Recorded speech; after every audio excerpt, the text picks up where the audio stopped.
Okay, good afternoon. Again, this is Matt. We'll go ahead and get started. Just a couple of housekeeping items. One, I have hopefully muted everybody. We are recording this event and it'll be available in our community after it's done for future consumption of prospects and customers. So we are going to enable the chat feature, which some of you already used. And if you've got questions as we go, feel free to leave those questions in the chat. Can't promise you I'll get to them at the time as I go through this, but I will leave some time to answer some questions at the end, and hopefully I can address all your questions there. So just to give you an expectation, I'd like to say this will be about 35 minutes. Unfortunately, the tongue likes to wag, and it's closer to about 37, 40 minutes by the time we're done with questions. So let's go ahead and get started. Bear with me one second. So for everyone out there, we're talking about PacketTrap PSA, Professional Services Automation.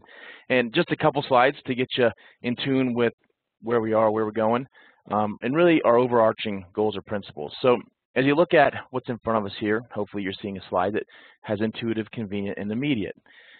These are our guiding principles in development. And to go back to when we launched the product back in early 2000s, it was kind of three strikes and then success. Actually, we had pushed out the tool once and we learned that it just was hard to implement, it wasn't intuitive, and the end users really just stopped using it. And so we kind of pulled it back and we retooled it a little bit, and so some of the owners of the users that wanted some more data, and we retooled it for the data that they needed and pushed it back out. And that was our second strike. We again learned that what's going on, people aren't using the tool and it's not getting the lift that we want. And so we brought it back in and we took a look and we got a bunch of folks together and said, hey, what's the problem? And we learned a really important lesson there. And the tool was like a lot of the other software. We'd wrap it up in a box, we'd stick a disk in the box and send it to you, and you had to install it, and it was a pain, and you had to push it out to your users, and that was hard. And then once the end users, the folks in the field, had access to the tool, it was even more difficult. And so after our little consortium there, we decided, hey, let's do some things to keep us on track here. The tool's got to be intuitive, meaning let's almost make it an enjoyable experience for the people in the field. Because if we get the information from the folks in the field, then we should be able to get that data over to the right people and the powers that be to be able to dissect and really guide the business. And it's got to be convenient. The days of wrapping up software and sticking it in a box and sending it out and hoping that somebody installs it and actually uses it, that's not very convenient. And so we leveraged the SaaS model, software as a service, where if you can hit a website, you can hit our tool, and it's very convenient. We've done that both on the mobile side as well as just the regular application side. And last but not least, it's got to be immediate. So what does immediate mean? Again, one example is that shrink wrap software. I send it to you. You got to pull it out and stick it in the disk tray and figure it out from there. So immediate would be you log in and you build your business, as well as out in the field. It's got to be immediate. It's got to be you got to be connected and getting that real-time data so we can make the business and everything much quicker. So this, I get a little long-winded on it, but really these are guiding principles to help us keep it simple. If you're to boil this down to what we do, we want to keep it simple. Double-edged sword, we don't have every feature under the sun, but that's okay with us because we help a lot of folks, and we have for many years, really streamline their business.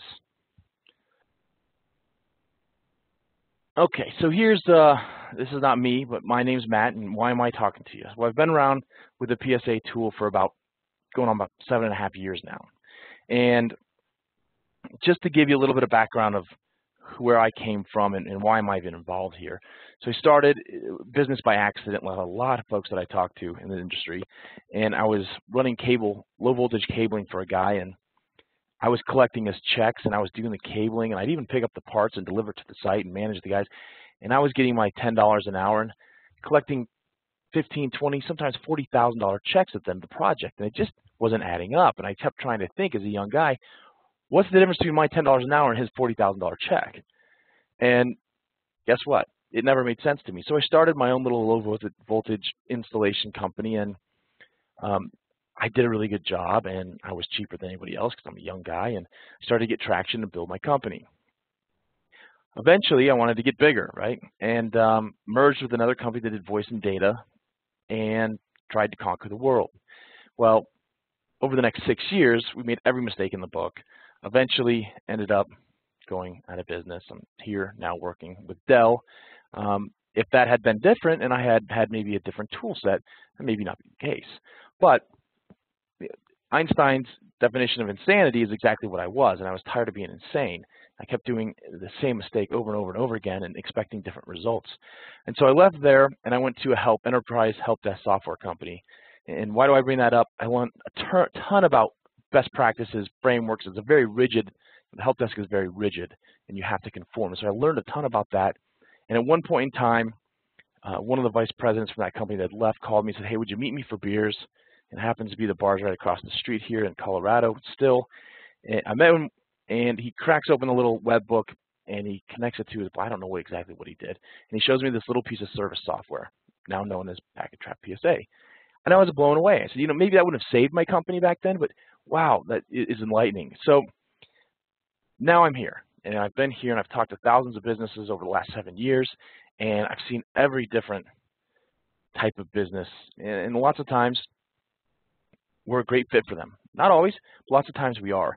And so I've seen a lot and I've learned a lot, and hopefully in the stories I share with you today and walking through PSA, you'll get a better idea if this is a good fit for you, as well as maybe a couple of best practices, and not anything else, a little chuckle. All right, so let's go ahead and without further ado, open up PacketTrap.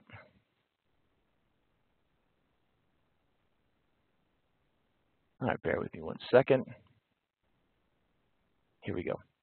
Okay, so a couple of things. I logged into PacketTrap. I'm the owner of this fictitious company. Your company would be in the upper right. I do want to address one of the most frequently asked questions about PacketTrap PSA. What type of users do you have, and how do they interact with the system? So the first part I want to drill into is kind of to debunk that and walk through the 3 types of users we have. We have 2 user types that would be within your system as users. Let's say a technician, let's say a subcontractor, and those users are either standard users or no login users. Now, a standard user is anybody that logs in, manipulates data, is scheduled, has access to the system. A no login user is exactly that. They don't log into the system. Now, if I had a dime for every time somebody had problems with what a no login user is, I'd be on a beach somewhere. So just to give you an example, let's say you do local service in, let's say, Colorado, and you service a large company. They happen to pick up a satellite office in Fargo, North Dakota, and they say, listen, we'd like to keep our service all under one umbrella. Are you going to be able to do this, or do we have to go shopping for another vendor? Of course, you're going to say, yes, we can do it. You then do what most folks would do, go out, look for a friendly competitor in Fargo, North Dakota, who would be willing to support your customer's location for you. You set that person up. You don't necessarily want that person to log into your system. They may only get a ticket a month, maybe a ticket a quarter. So you'd set that person up as a no login user.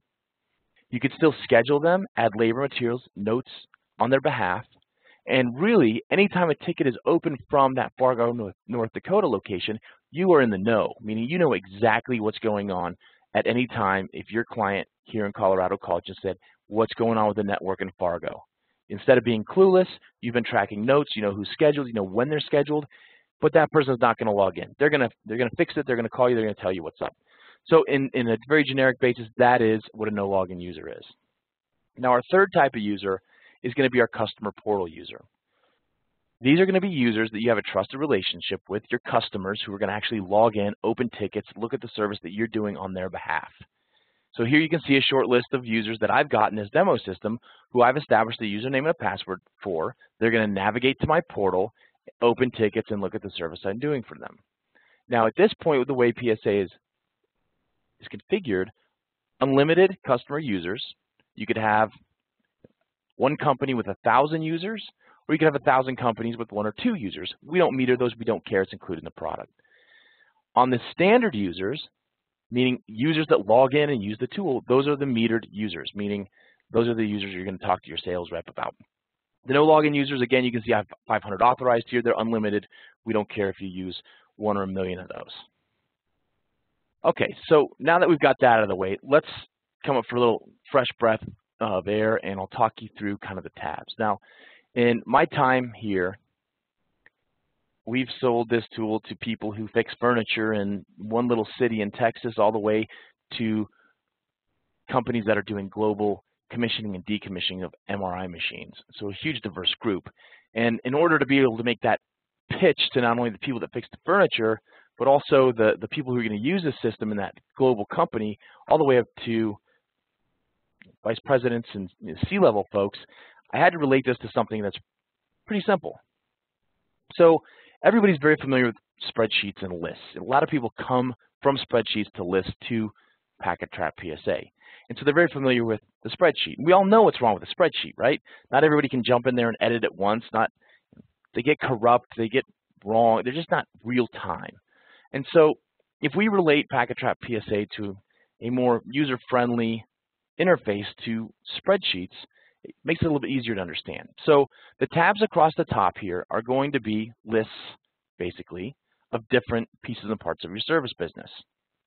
Now, depending on your role, we have multiple roles, you may see all of these tabs or just a subset. And I'll give you a little bit more detail of that in a second. But for example, our service dashboard is really going to be a list of pertinent information, what's going on with our service department today. So are there any tickets out there that are past due? What have we done today? So 3 tickets are scheduled for today, and we have 2 incoming requests, and I'll talk a little bit more about that. What's coming up? So we have 1 ticket that's scheduled for tomorrow, no equipment's due, no contracts are due. And then we see all our recent activities. So really just a list of the users and how they've interacted with the system over a certain period of interactions. On the right here, we see our tickets by status. Right? Our statuses are customizable, so in your organization, you may want to map those statuses to your call flow. And at a glance, anybody in the service space or in your department can look quickly and say, we've got 2 new tickets we got to take action on. I've got 5 out there that are signed, and I've got 7 out there that are work complete, and we want to get them out to billing. We can quickly track our service billing by month, see how we're doing. Right? We had a bad month in February. April's not looking as good as March, but it's picking up. All right, so our customers. Our customer list is exactly that. It's our list of customers. If you imagine that spreadsheet that some folks have or report, right here is just an easy interface to quickly navigate and find the customers that you have within your system. And we can use the quick jump keys, we can do a search, and eventually we arrive at our customer. Our tickets is just a list of tickets in their various conditions and statuses. So right now we're looking at a list of all of our tickets and a status of work complete that are scheduled for any time. Now these can all be toggled so you can get quickly, show me everything out there that's assigned, for example. We get a short list of now all the tickets that are out there and assigned. We could actually say, show me all the tickets that are assigned for today or older. Now I get a quick list of what's out there that's assigned today or older. Our calendar is going to be a calendar interface to a list of appointments. Now here I've got this filtered down to just our technicians. We'll talk a little bit more about that as we go, but you can see our filter is our techs, so I can quickly see what my techs are doing and where they're at. Our equipment list is all the equipment that you service on behalf of your customers. So this could be also folded in with underneath your customer, and I'll show you that.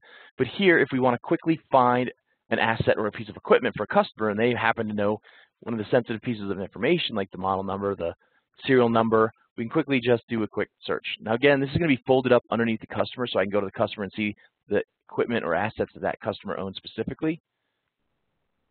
But it's also exposed here. Our contracts are going to be a list of contracts and their various statuses and what customers own that contract, as well as these contracts will fold up underneath the customer as well. Our billing tab is a list of things that are ready to be billed and things that we've batched out of the system already. Last but not least, we've got our list of reports.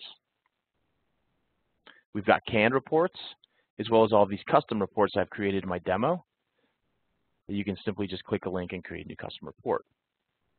Okay, so the takeaway there is each tab folds up certain information. And depending on my role, I may or may not have access to that. And just to expose that a little bit, for example, if I'm a tech, I may not want all my techs to have access to everybody's stuff. I want to make it simple. So I may just lock it down to showing them their tickets that are assigned to them. So if I log in as a tech, I just see all my tickets that are open, that are assigned to me for any time. And I'm the owner of the company, so obviously I don't have a lot of tickets assigned to me. So that's some of the permissions, and I'll show those to you really quickly. If we go to the settings, we go to users, we've got our roles. Any of these roles, they can be renamed. And then within the last 3 roles, the lead tech, the technician, and the subcontractor, we have these permissions. It's a laundry list of permissions, so I'm not going to go through them one by one, but you can see we can get really granular. And again, this is in line with our goals as a team. We want to keep it simple. We know if we keep it simple in the field, the owners, the managers get the data that they need quickly in real time to better support their customers and hopefully get paid quicker. Okay, so let's talk. It's a good place to talk about. Think about the media or the medium that it comes into your business all day, every day. Now, in the help desk world, we talked about saving people money. IT is sometimes considered a black hole of funds, and dating myself, but certainly 9 years ago it was. And so you look at some of the folks out there, Forrester, Gartner, and they put metrics to things like phone calls and emails. So if we take a look at your support desk and what communications come in, we've got the phone call, and we're never going to get away from the phone call. And some people really like the phone call, not only the customer, but the company. We've got emails. More and more, that's becoming a very acceptable way to communicate. And then we've got, in our case, our portal. So we allow our customers to log into the portal, open tickets. And if you're one of the customers using the MSP tool from PacketTrap, we've got tickets that are being created out of alerts that tool is finding in the network and opening tickets within the PSA. So those are all the different types of medium that we have to manage. Now, going back to that Gartner Forrester, they claim, again, dating myself 9 years ago, telephone call was about $25. So anytime a customer calls you, it's going to cost about $25. Anytime an email sent in, $15. So using those metrics, how do we better support our customer, allow them to feel like we're doing a really good job, and minimize those phone calls coming in? So again, I talked a little bit about the RMM tool. As alerts are triggered within the network, we'll actually create tickets here within PSA. Now, the portal, again, pushing a little of this off to your customer in self-service. I'm just going to go here. Here, I'm a customer of Mass MSP. That's my fictitious business here. And the customer is Pikes Peak BMW. So it's a BMW dealership. So Brian Bones is logged in, and he can see all the tickets that are in status open. So what does this do for him? One, he can quickly get in there and just filter down to what's open and say, okay, here are the things that they're working on for me. Do I need to make notes on any of this? Is this accurate? In addition, let's say you're working with a retail company, and in the morning I roll in, there's a problem, I open a ticket, maybe my cash register is not working. I go home or I go to lunch, the afternoon manager comes in, logs into the portal, and is attempting to open a ticket about the same problem. So we don't want to dual dispatch, we don't want to send 2 texts to the same place. So Sally logs in and says, oh, Joe already opened that ticket earlier today, so I don't need to do it. And what's the status? So from here, the customer can drill into these tickets. They can get an idea of the labor, the effort, the labor materials and expenses that went into this. If you want to expose the billing, what does it look like to that customer? They can see any attachments. We'll talk a little bit more about this as we move through this. And they can add an attachment, and they can see any public log as well as add a comment. But really what we want to talk about is opening a new ticket. So here, we make it super simple. They log in. Where's the problem? What is the problem? They can put a detailed description in. If there's a piece of equipment that we service for them, they can indicate it here, and they click Save. So again, kind of getting more to better customer service and satisfaction, as well as enabling some self-service tools. The portal helps us take those interactions and bring them into the tool. Next is email, right? Email is increasingly getting difficult to manage. Now, I don't have anything super sexy to show you here, but really, we'll just kind of pretend that we can envision this. We've got an email Dropbox, and that email Dropbox can work in a number of different ways. It could be as simple as tonight you're at dinner, and you get an email from your VIP customer, says, hey, Bob, will you take a look at this for me in the morning? Well, instead of trying to manage that within your inbox, you can just simply forward it to the Dropbox, and a ticket will be there waiting for you in the morning. 2, I've seen folks just forward their support inbox right to PacketTrap. So as I request help in an email, it pops into PacketTrap, opens a ticket. The third example might be if you want to get really elaborate with a request form or a ticket submission form on your website, you can do that. And then when they hit submit, it just wraps it up in an email, sends it to the email Dropbox, and the ticket will be created. Okay, so we talked about the portal, we talked about the MSP tool, we talked about email. So what's left is the phone call, right? So in my business, I hired a gal, real interesting, I hired a gal that just got a master's in business from Denver University, one of the better schools around here. Brought her in, she had just had a baby, and I thought she would help me manage and grow my business. So we brought her in, and after about a week of yellow stickies and notes all over the place, I finally called her. I said, okay, we got to do lunch. So we go out to lunch, and I said, Lisa, her name was Lisa, I said, help me understand this. You're 10 times more educated than me. You're more ambitious. You have more energy. Why am I just coming back to my office and seeing all these yellow stickies? And she made a really good point. She said, you know, you're terrified if I log into your accounting system, I'm going to find something, find some dirt apparently, or you're afraid I'm going to steal from you. So you haven't given me access to that. So I have no customer information.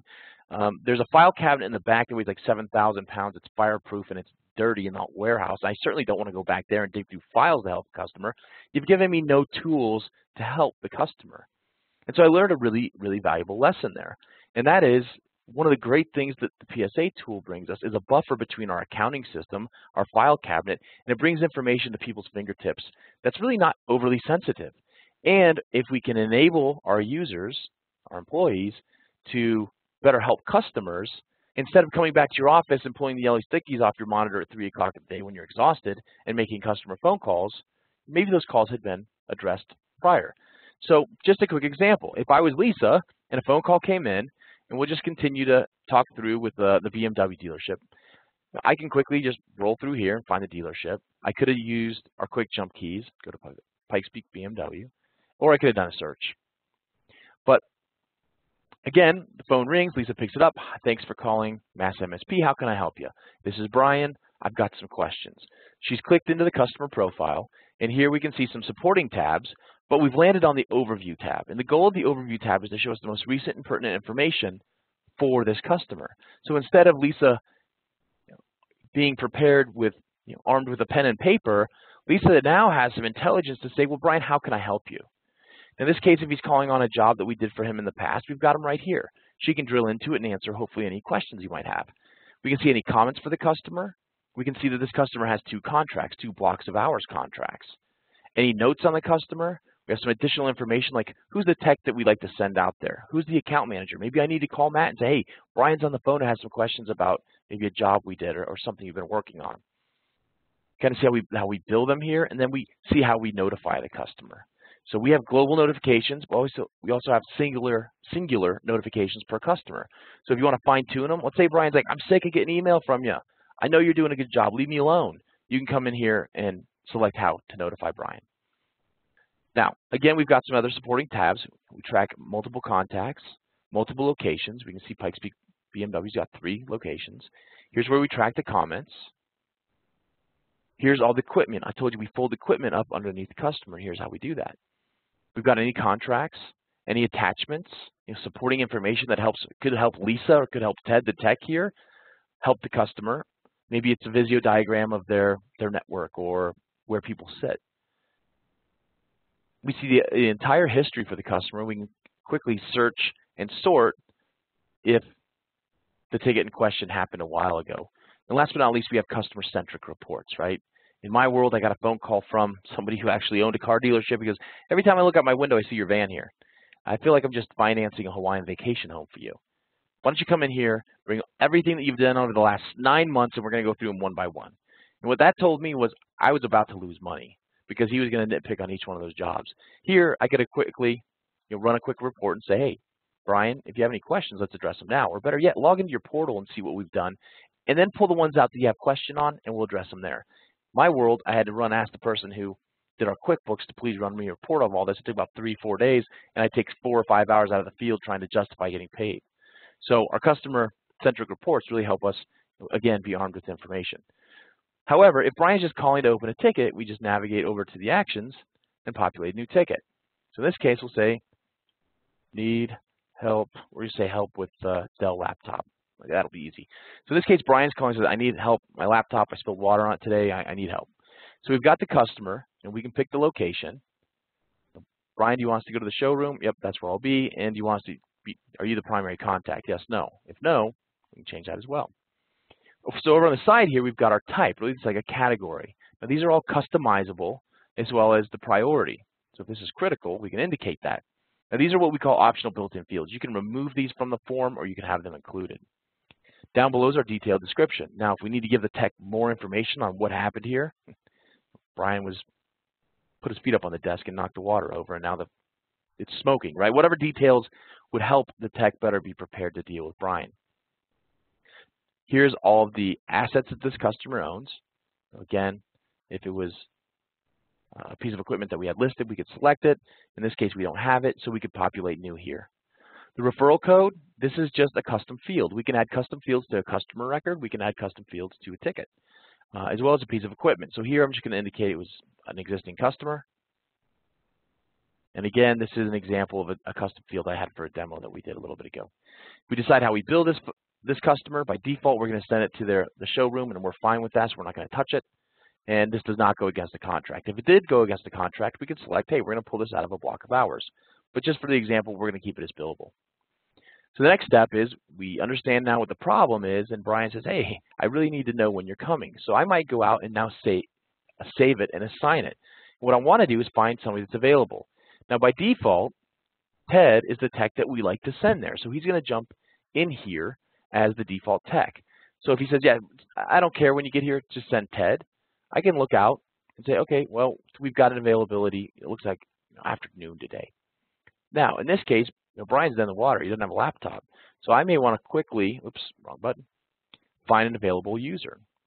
So here I'm browsing specifically just our text. I've got this filtered down to our text.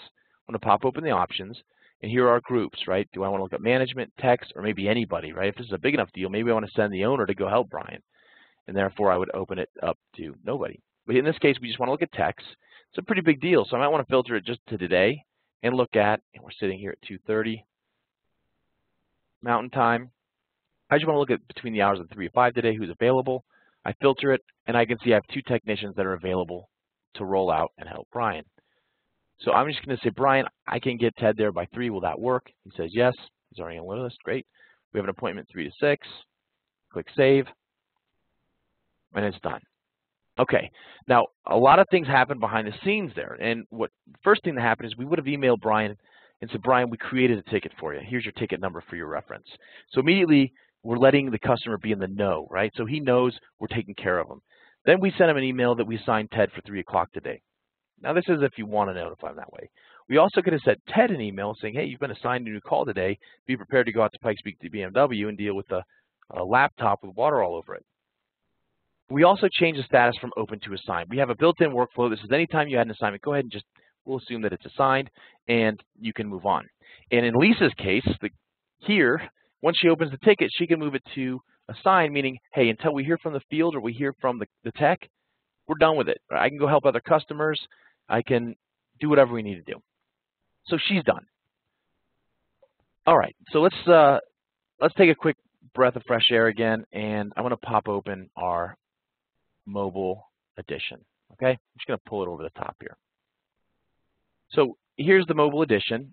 Now every user gets access to the regular edition, so they can log in as a user, and they get access to the mobile edition.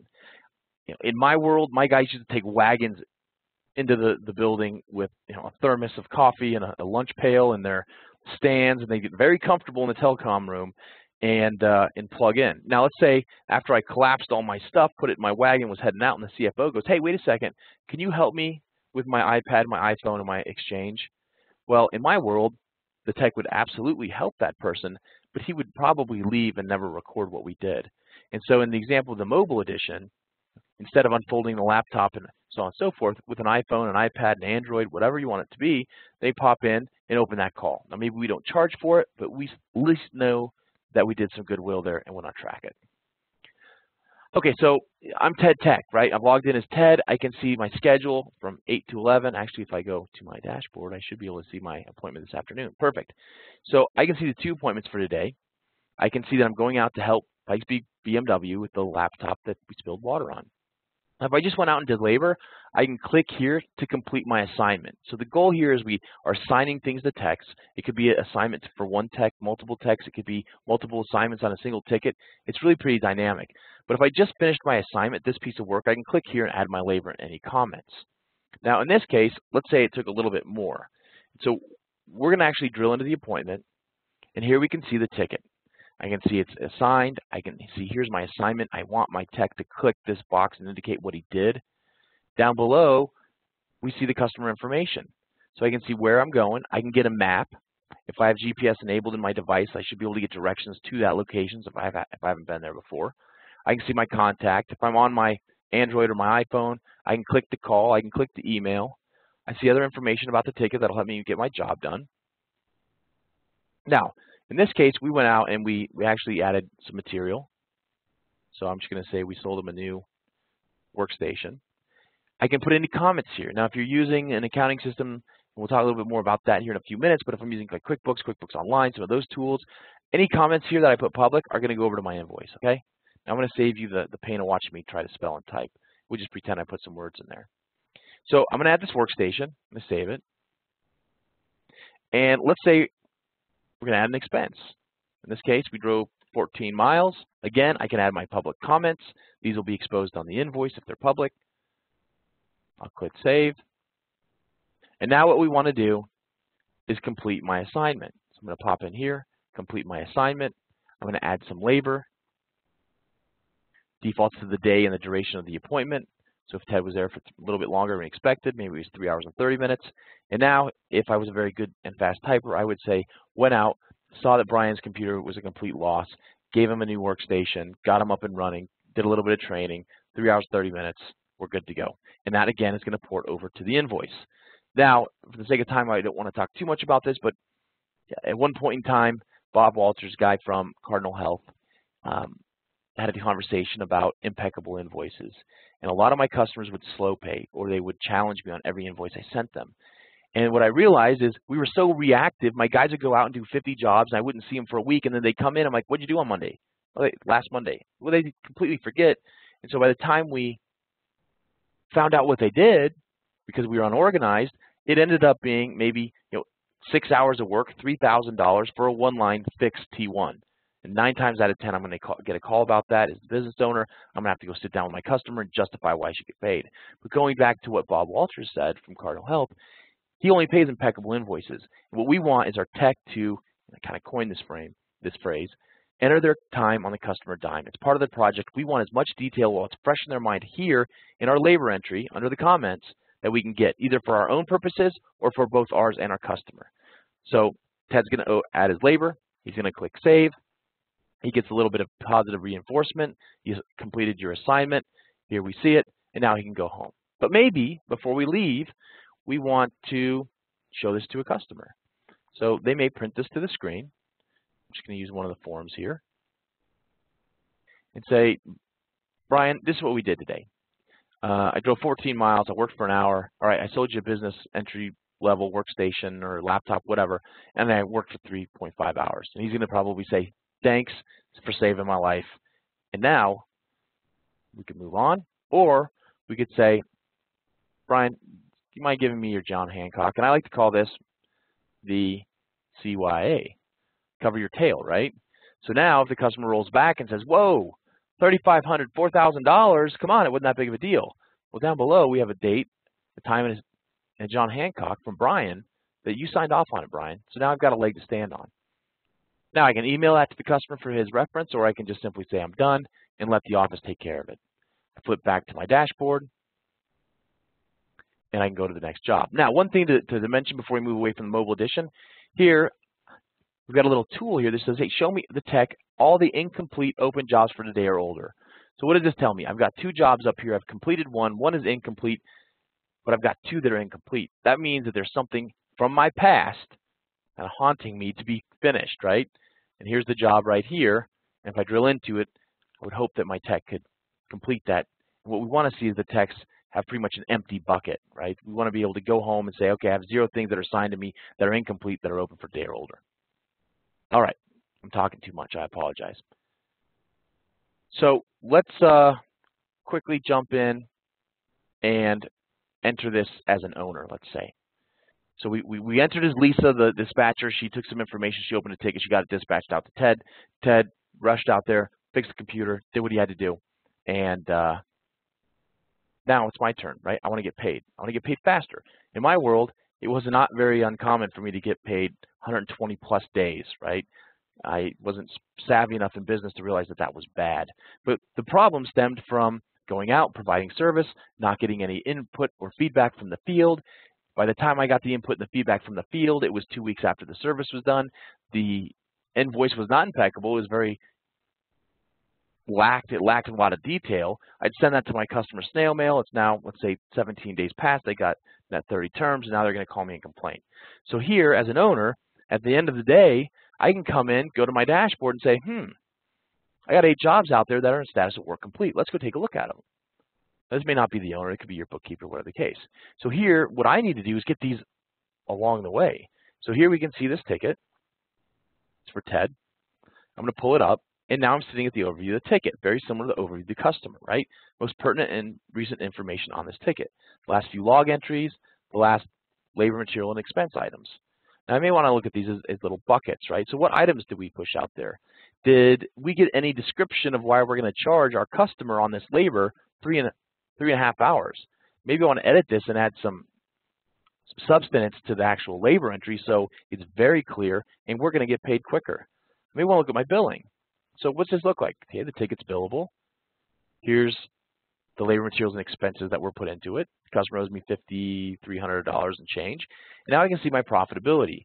Again, keeping track on a ticket-by-ticket basis, are we making money?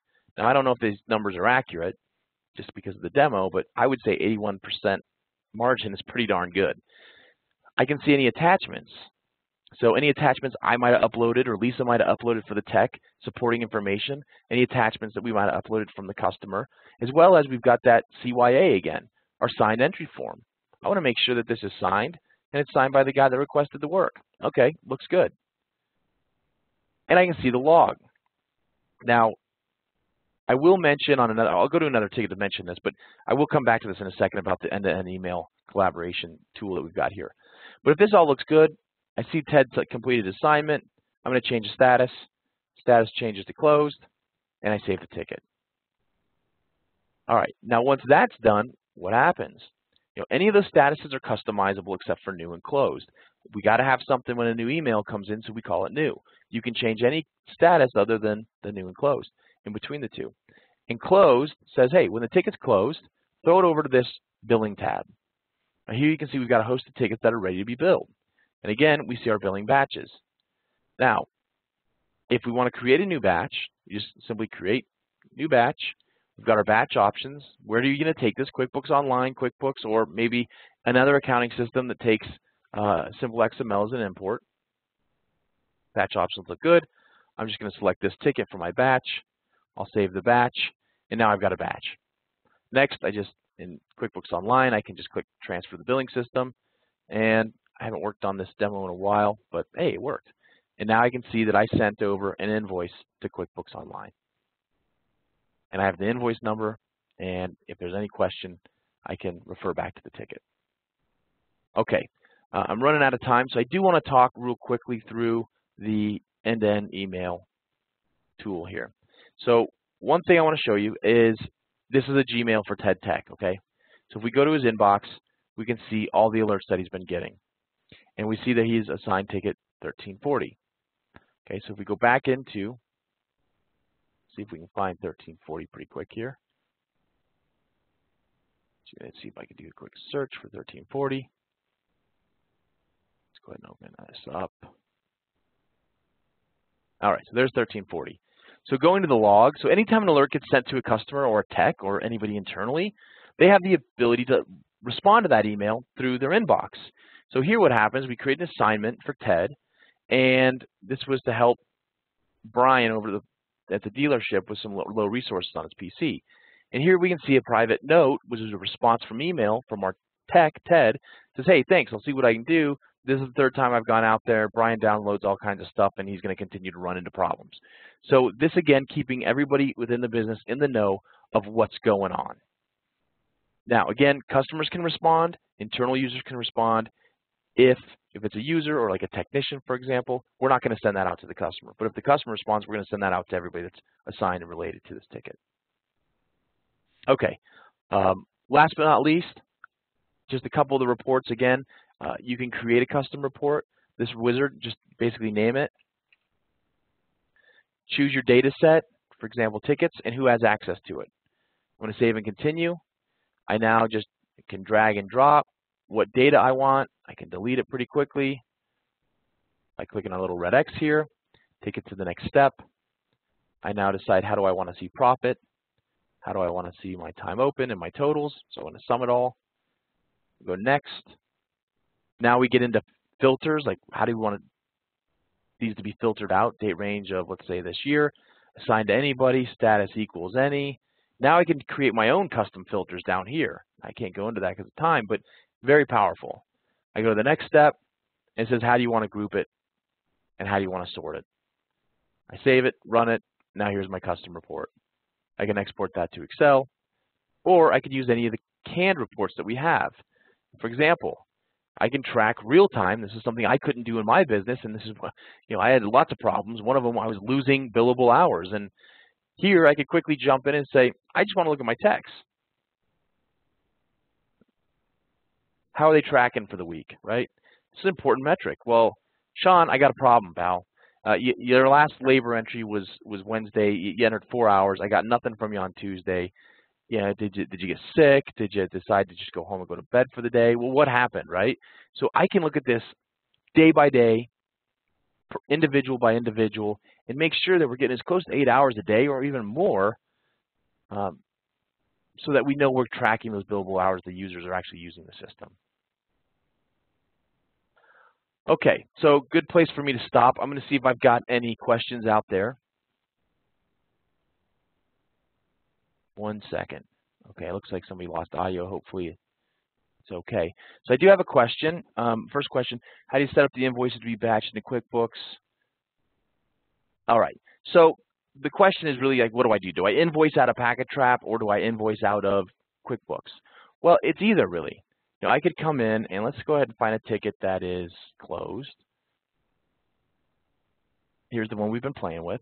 I can come in and click print. And, for example, a billing summary. This billing summary is very much like an invoice. And here we can send to the customer by email, or we can print it and send it snail mail, what we did out on site. So this could be your invoice. A lot of folks that are comfortable using QuickBooks or their accounting system where they just invoice out of that, they certainly can batch them. I sent that one over to QuickBooks Online. I will show you in QuickBooks what happens. All right, so I'm going to go to Customers, Create Invoices. Here's an example of an invoice that was sent over from PacketTrap. Basically what we do is we say, QuickBooks, I need an invoice number. So we get that invoice number. And then in the batch we say, this is the date we want it to be billable, right, or the invoice date. If I'm doing work on the 1st for something that was finished out late on the 30th, I may want to batch that out on the 30th instead of the 1st. So we get to dictate that. We then say, hey, QuickBooks, I've got a customer, Allstate Insurance. Do you happen to have that customer? If yes, great.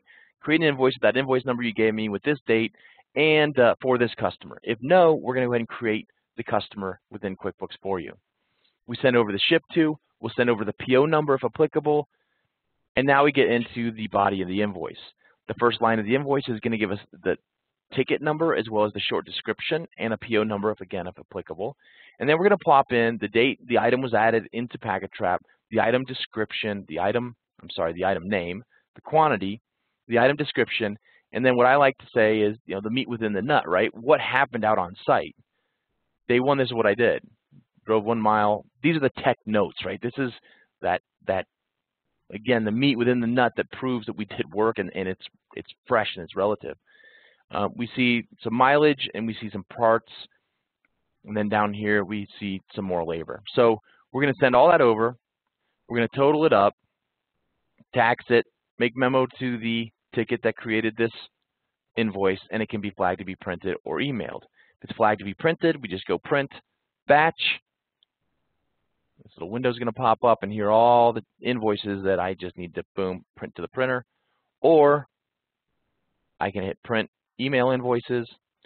Hopefully that doesn't blow up on us, but we should then email that batch. I think I clicked the wrong button there. All right. I hope that answered some questions there. Yeah, I didn't want to do that. Bye-bye. Okay. So there's a question, again, as far as the mobile and the regular user. Everybody that's a standard user, going back to our original Q&A in the beginning, or a description of the users, every user gets a mobile login as well as a standard login. So I've got a question. Let's see. One sec, guys. Trying to read this very small chat. So the question is about kind of geo-plotting. Like, can you see all the tickets within a certain zip code? Or now we do have integration with Google Maps. Now, where you're going to see that is, in the customer. Again, I showed you on the mobile device how we can get access to the map. I can get a map here anytime I click. And when we look for, we go to assign and we look for an available person, we can actually get our proximity. How far is this technician from a static address to this customer? Now, if you're just doing local service and they all report to one office, not a lot of value. If you're doing service in a large area, maybe multiple states, and you have one dispatcher and she wants to dispatch the technicians that are closest to that customer, absolutely there's value there. As far as seeing tickets on a, by a zip code or a zone is what we'd like to call it, basis, we can come into our ticket list, we can customize the list, and I want to see our zip and our zone. Now this is a user setting, so you can do this on the customer list as well as the tickets list. But now I can do things like, hey, show me, here's our zip code, and here's a zone. Now the zone I haven't populated throughout here, but this is just user definable. What's the zone this customer's in? Downtown, uptown, south of town, right? Denver, Colorado Springs, Pueblo. Whatever you want to do there is up to you. But I can quickly come in here and say, hey, show me, say a call comes in and says, I need you to help me, and this is the zip code I'm in, right? Or the area I'm in.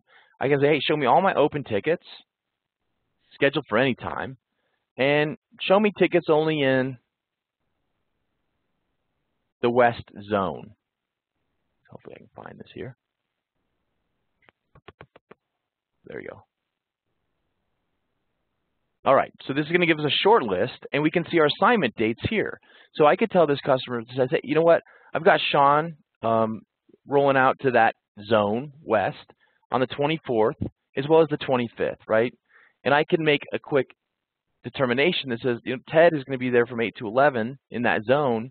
And so maybe what I do is create a ticket for that customer based on where Ted's there. So we can see zip and zone not only from our ticket list, and we can group them pretty quickly, and we can go to our calendar and say, okay, I do a quick control find, and I can say, show me the zip or the zone of whatever. So here we can expose it, boom, boom, and now we can do a quick find and find that zip or that zone. Hopefully that answers the question. Okay, here's a good question from Alex.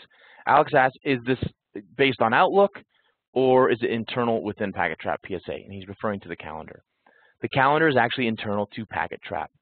Now, with some exceptions, meaning integration with those other tools can be done in one of two ways. If I go to my personal settings, I have a couple different options. Calendar sync. So if you're using Outlook or Google Calendar or something like that, I can subscribe to a external calendar. And so as I add appointments within PacketTrap PSA, they can be pushed out to those other calendar applications. So as I log into my Outlook, I'll see all the appointments that are within PacketTrap PSA. So if I'm going to have lunch with mom, but I see I'm completely booked, maybe it's not a good idea to have lunch with mom today. The other option is on the notifications. These are how we receive emails and texts on things that are going on within our service business. But down below here, we can send calendar meeting requests via email. So if you book an appointment for me today or tomorrow, I'm going to get a meeting request in my inbox that says, hey, you've been invited to a meeting. Do you want to accept it? I accept it. It moves into my calendar. Now, you can tentatively accept everything, And so, again, we can push that into some other calendars. Okay. I'm going to go ahead and move to the next slide, guys, answer a bunch of questions here. And the next slide kind of gives us the next action step. So what do you do from here? One, if you haven't signed up for a trial, you go out, get the free trial, see if it fits. It's not always the best fit or match, but for a lot of folks it is. As soon as you sign up for a trial or send in questions, you're going to get directed to a territory manager. A territory manager will make sure you're taken care of. If you don't have a territory manager assigned to your account yet, you haven't signed up for a trial, sales@PacketTrap.com, and they'll definitely make sure you get the help that you need. So I'm sorry I couldn't address all the questions today, guys. Time's a little bit limited, and this is kind of put in between two different appointments, but I appreciate you being engaged and involved. I hope that you learned something. I hope I didn't bore you to death. And again, questions, concerns, shoot them off to sales@PacketTrap.com. They'll be able to get you help. Thanks very much.